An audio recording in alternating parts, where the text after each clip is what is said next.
Okay, so I already primed my face. I did my usual way of priming, which is some sort of hydrating or glowy primer mixed with a finishing spray or a priming spray. Today, that combination happened to be the NYX Honey Dew Me Up and the Wet n Wild Natural Finishing Spray.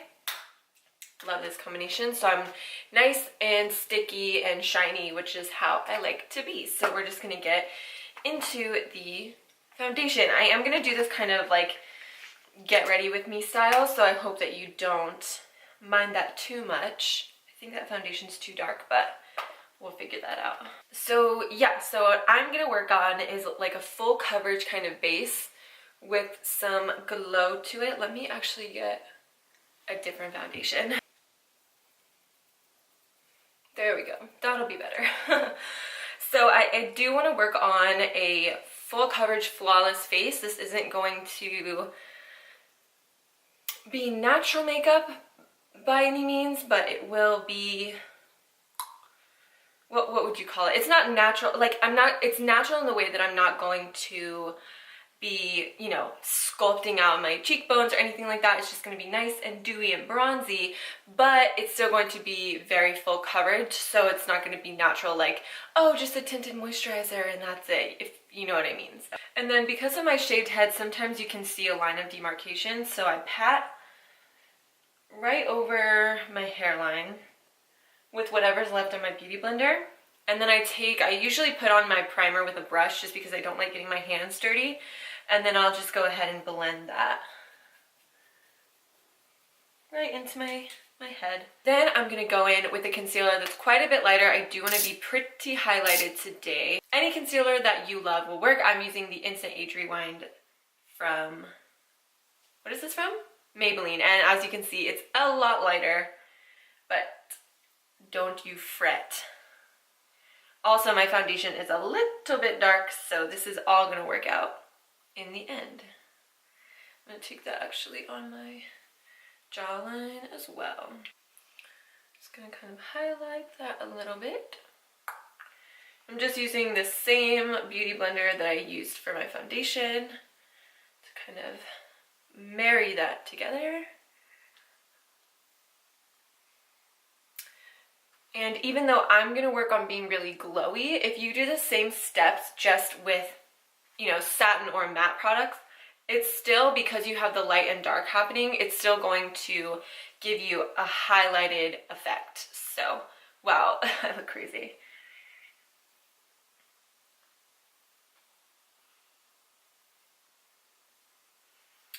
Beauty. I take that right on the side, right here. I'm kind of onto the side of my nose. And I take my highlight all the way out to my hairline because I have a pretty long face. If you have a wide face, you're going to want to stop that right here if you want to make your face look skinnier. If you don't care, take that all the way out to your hairline by all means. But if you want to kind of give the illusion that your face is a little bit skinnier, then you want to stop these highlights right at the end of your brow. And I just take that right onto the lid. And I really make sure, I have a lot of darkness in this inner corner, so I really make sure that I get the concealer in there and highlight it and get that darkness out. Now before I put any powders on my face to set this, now that my eyes look like two little slits in my face, I'm going to actually go in with a liquid highlighter. You don't have to do this. Again, I just want to look extra glowy. So I'm going to go in with the L'Oreal True Match Lumi, and I will say I love these. Once they dry, they're not going to go anywhere. But that being said, you do have to work fairly quickly, and I would say wait for them to dry before you try to put powder on top. If they're still a little bit too tacky and you try to put a powder highlight over top to intensify it, I find that it kind of breaks up a little bit. So you're going to want to give it a second to fully dry down before you want to put a powder highlight over it, if that's something that you want to do, which is what I'm going to do today. Sorry if you can hear that noise. We're having stuff dropped off to the house today, so great. So we're just gonna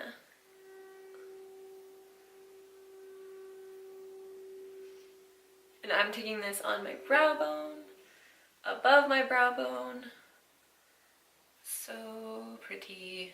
And I would say that even though they're liquid highlights, especially as a drugstore option, I would say these are really, really good for oily skin because once they dry down, they're not going anywhere. So if you wanted to use these, if you have oily skin, I bet these would still work. And then one thing that I like to do to make sure that my makeup lasts a super long time is while I just have liquids on my face to go in with a setting spray before I use any powders. This is an extra step, but I love to do it because it just ensures that my makeup lasts that much longer and really melts into my skin and everything is just, it's just good, you know? So I'm just gonna go in with a separate clean beauty blender and pick up some powder on my brush, just like a plain powder, and set it like that. I like to just press powders into my skin, and as long as the beauty blender is not like dripping wet, it's gonna be fine and your powder won't ruin it or anything. And you can just see, it just looks that much better.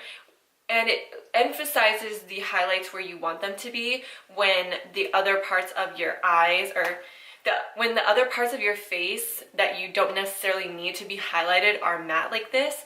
It really emphasizes where you want that glow to be. Other than on this side, the whole thing is just shiny, and as cool as that can be, and that's fine if that's what you like, but I want specific areas to pop, and by mattifying certain other areas that don't need to pop so much, I can make sure that this part, the part that I want to stand out, is like beaming, and the rest of my face is just kind of like, okay, do your thing, highlight, do your thing. So I like to do my under my eyes, just right here, like to the corner of my brow, the little creases in my nose right here, and in between my brows.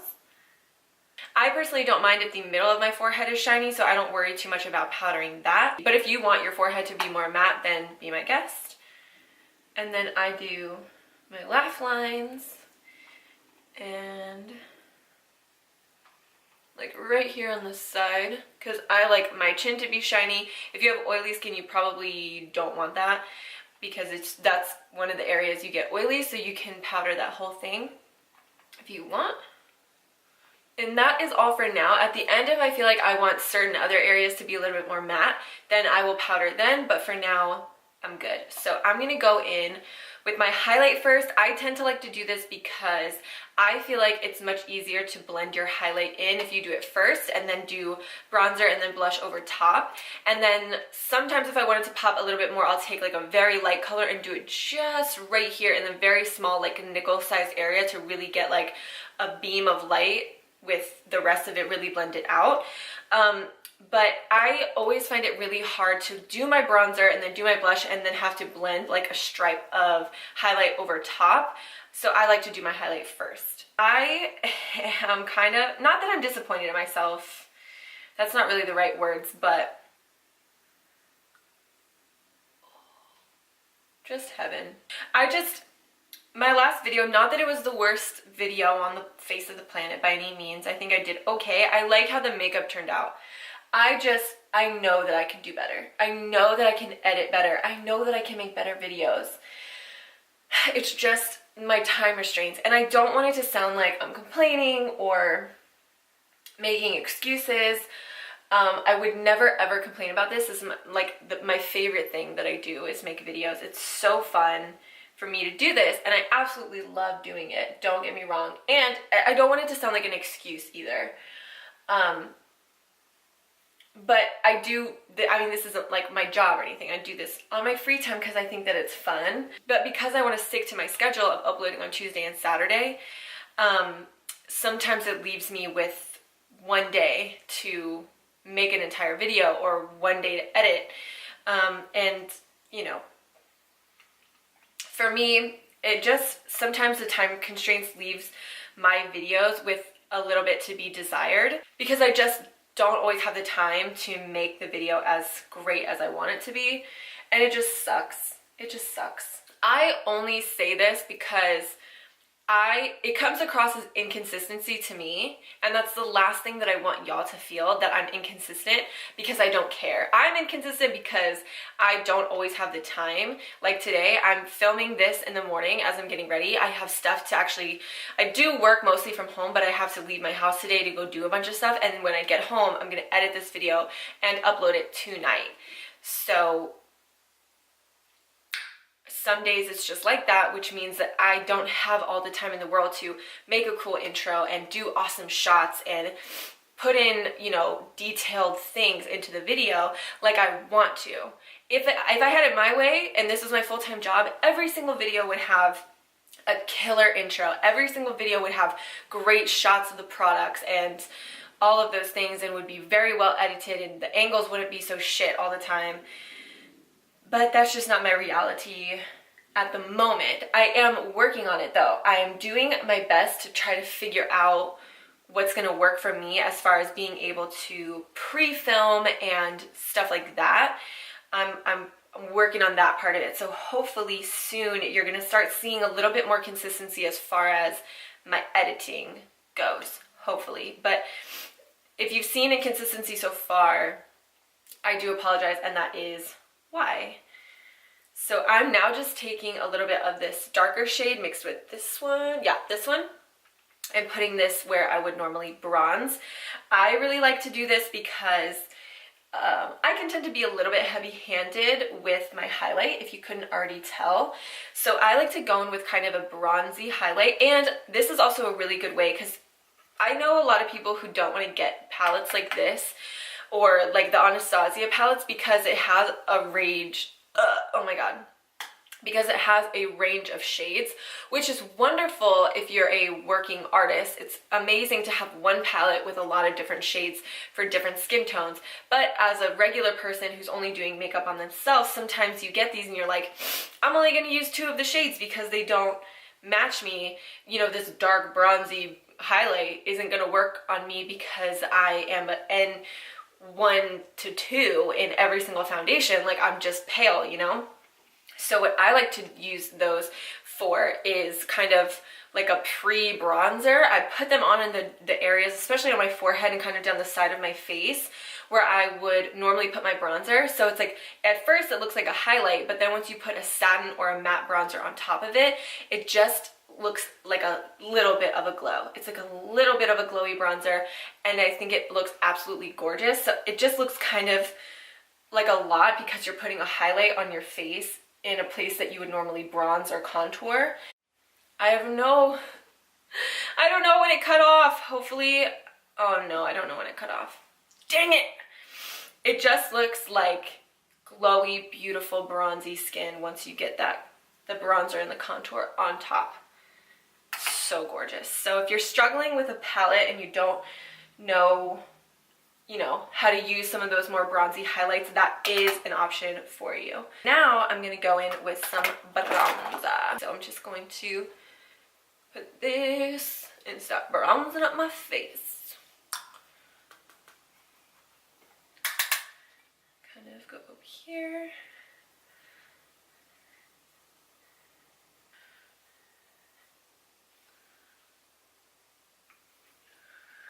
Looking nice and chiseled. And then I will, again, if I get a little crazy with the bronzer, just take that buffing brush again and kind of work that in, just so it's not so harsh. I can sometimes forget to do that. And you can see in a picture like foundation right around my hairline, which isn't a great look, you know?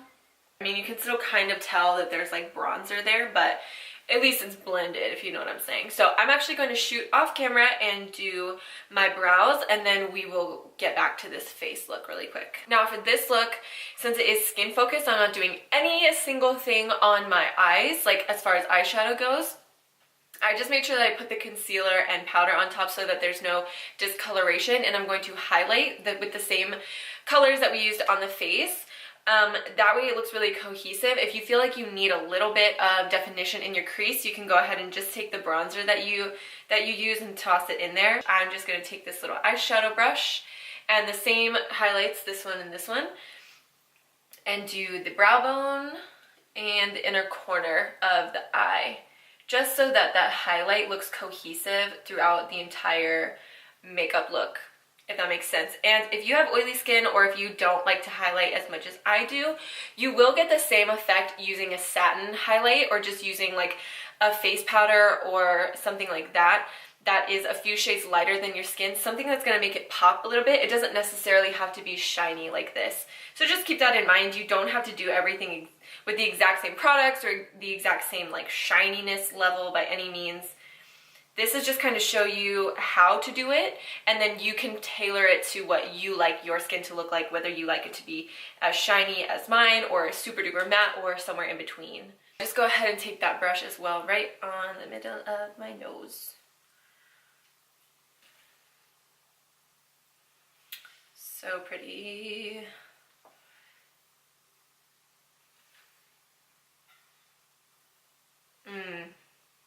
I do like my cheeks glowing, but I love a good nose highlight, and I like to do a little bit on the tip.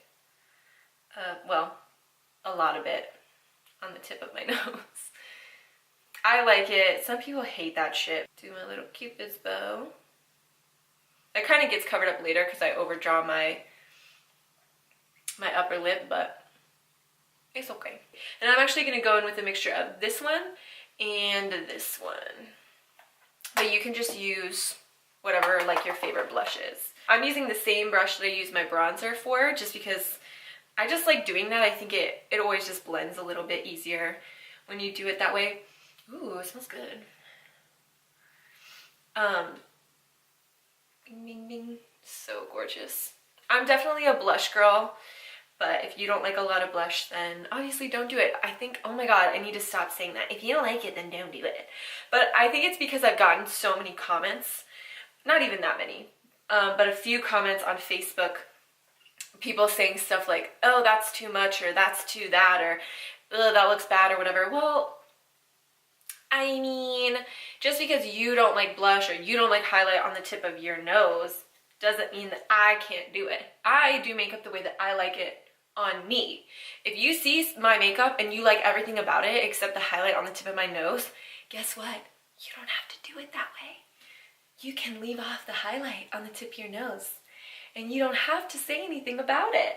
I'm pretty sure most people do their makeup how they like it on their face. So if you don't like it, you don't have to do it exactly the way that somebody else does it. I'm gonna throw some mascara on the top and bottom. This is just the CoverGirl Clump Crusher.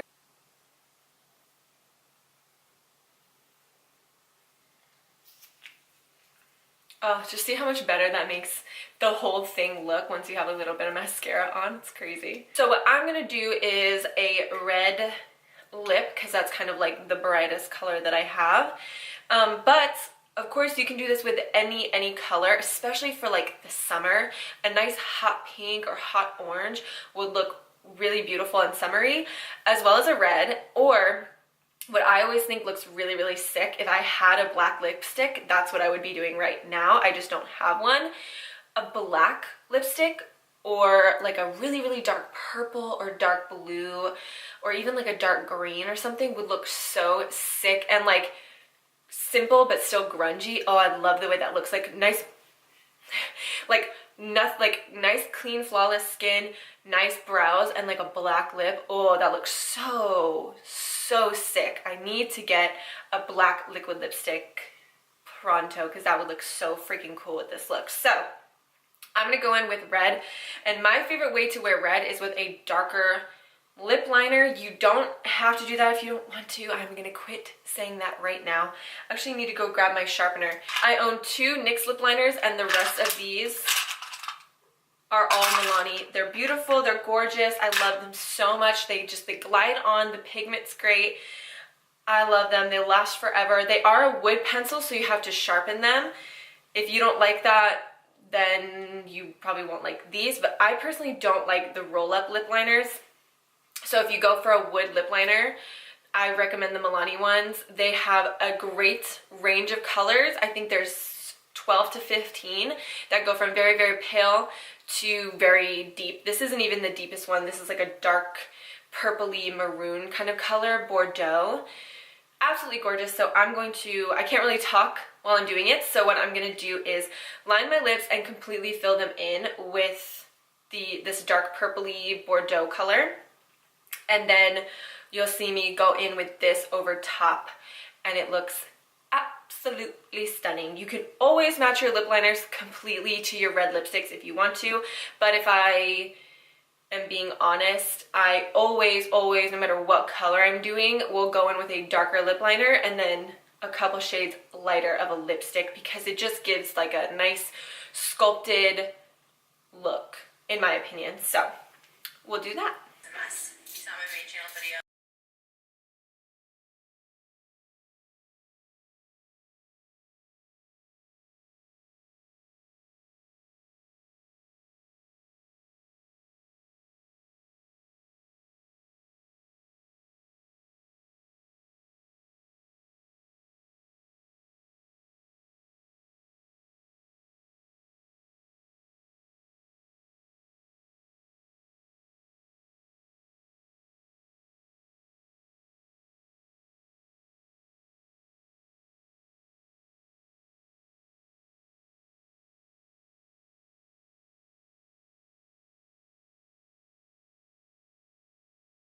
Alright y'all, so that is the finished look. I hope that you absolutely loved this video. Definitely let me know down below if you did in the comments, or just give this video a thumbs up. Again, please subscribe if you loved it. I post every Tuesday and Saturday, so keep a lookout for that. And other than that, I think we are good to go. So wherever you are, whatever you're doing, just have a good one. Bye!